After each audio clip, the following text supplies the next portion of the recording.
हे तुझं भविष्य आहे. माणूस जन्माला येताना त्याच्या वाटेचं सुख आणि दुःख बरोबर घेऊन येतो, तसं तू घेऊन आलीस.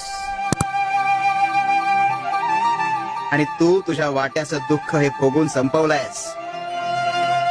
जो तेरे भाग्य में लिखा है वो भाग कर भी तेरे पास आएगा,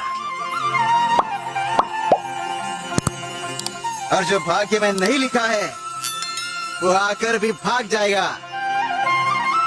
जेवढी अपेक्षा जास्त तेवढीच निराशा.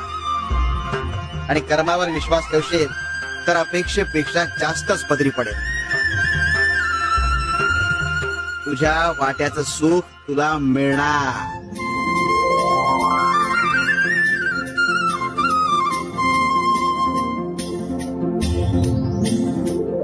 फक्त आमच्यावर विश्वास